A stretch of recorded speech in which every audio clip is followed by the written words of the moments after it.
O relativo consenso político que, encabeçado pelo Exército, poria termo ao regime monárquico, teria vida curta e não seria capaz de constituir uma unidade nacional que garantisse a paz social.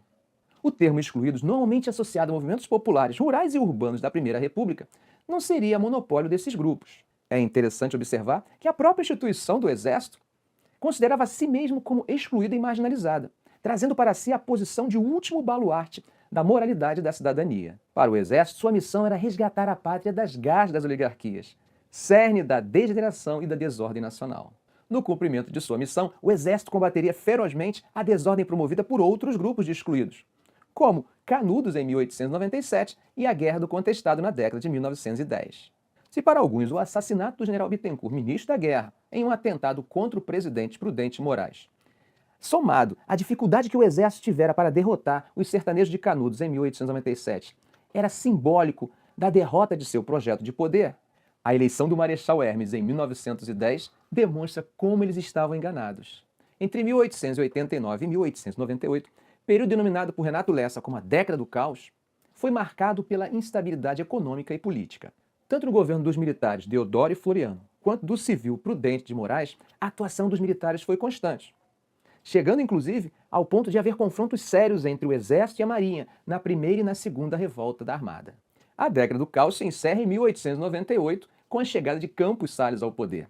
O novo presidente constrói um arranjo e consegue resolver as duas principais causas de nossa instabilidade. A crise econômica é resolvida com uma renegociação de nossa dívida, conhecida como Funding Loan. E a nossa instabilidade política, que era gerada em grande parte pela ingovernabilidade do presidente, é resolvida pela chamada política dos estados, conhecida normalmente como política dos governadores.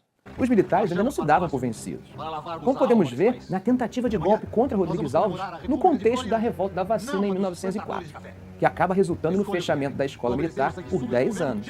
Mas como seria o retorno dos militares ao poder? Por intermédio da eleição de Marechal Hermes em 1910. Como seria o governo do Marechal? Não era comum uma eleição tão disputada. Gozando de grande prestígio desde a sua brilhante participação na Conferência Internacional de Haia de 1907, Rui Barbosa se apresenta como opção civil para enfrentar a candidatura do militar Marechal Hermes da Fonseca. Do lado de Hermes estava o presidente da República, Nilo Peçanha, que assumira após a morte de Afonso Pena, além do Partido Republicano Rio-Grandense. Seguindo a linha de guardião da ordem, o governo de Hermes se destacaria por aquilo que ficaria conhecido como política das salvações, ou salvacionismo. Tal política foi marcada por intervenções nos estados, cujo objetivo era renovar a política brasileira, que estava dominada por setores oligárquicos. A política de intervenções chega a tal ponto que, em 1912, a cidade de Salvador acaba sendo bombardeada sob ordem do coronel Sotero de Menezes.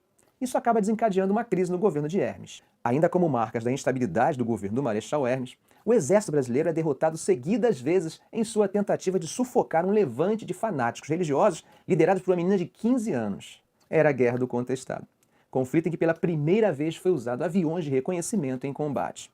Nesse mesmo conflito morreu o nosso primeiro piloto militar. Ainda no governo de Hermes podemos citar a sedição de Juazeiro, cidade considerada santa pelos fiéis da região. Grupos de fiéis e cangaceiros, liderados pelo padre Cícero Romão da Silva, resistiram à invasão da cidade por tropas oficiais. O confronto tinha como pano de fundo o fervor religioso, mas na verdade se caracterizava realmente por disputas políticas entre coronéis da região. Como vocês puderam perceber, a instabilidade foi a marca no governo de Marechal Hermes. Na cabeça das oligarquias, o erro que permitira a chegada de um militar ao poder não poderia repetir-se. Foi nesse contexto que, em 1913, representantes de São Paulo e Minas Gerais firmaram o Pacto de Ouro Fino. Por meio desse pacto, se viabilizaria efetivamente aquilo que ficou conhecido como política do café com leite.